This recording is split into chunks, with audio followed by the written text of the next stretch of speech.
بسم الله والحمد لله والصلاة والسلام على رسول الله صلى الله عليه وسلم وعلى آله وصحبه أجمعين، أما بعد. رب اشرح لي صدري ويسر لي أمري واحلل عقدة من لساني يفقه قولي. فالحديث يا Mtume صلى الله عليه وسلم يعني kutoka kwa Aisha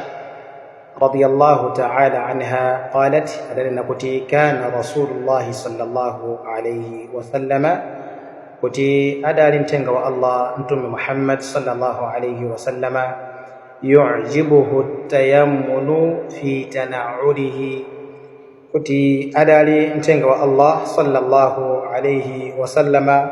أدال أكوكون وينبي لكم من جاكواك يعني في تنعله mukavalidwe kake ka nsapato kapena kuti nsandasi kavalidwe kake nsandasi right ndiye akuti watarajulihi komanso mukupesa kwake yani akafuna kupesa amayambira mbali ya kumanja ndiye akuti watuhurihi komanso Mtume sallallahu alaihi wasallama akafuna kusamba akafuna kuziyelesa moja liyose Mtume sallallahu alaihi wasallama amayambira kumanja ndiye akuti wa fi sha'nihi kulli komanso munchito zake zonse Mtume sallallahu alaihi wasallama ankakonda kuyambira kumanja. Ife monga anthu amene timapanga claim kuti timatsatira ziphunzitso za Mtume sallallahu alaihi wasallama ndizofunikira kwambiri kuti tizigwirisisa masunna, tizikonda zimene Mtume sallallahu alaihi wasallama ankakonda. Ndemo hadithi hii akuti yujibuhu tayammun kuti Mtume sallallahu alaihi wasallam kana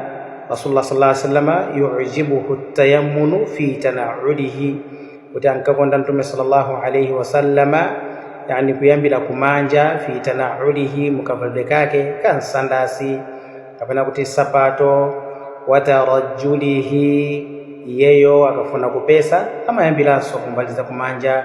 komanso watuhurihi akafuna kuziyelesa amayambira mbali ya kumanja wa fi sha'nihi kulli komanso Mtume sallallahu alaihi wasallam makala kuyambira kumanja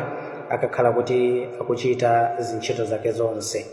Balanga limekezeka mu Allah subhanahu wa ta'ala tatieni tiitenga sunna imeneyi tiikeso mgulu la masunna amene tikuwagwirisisa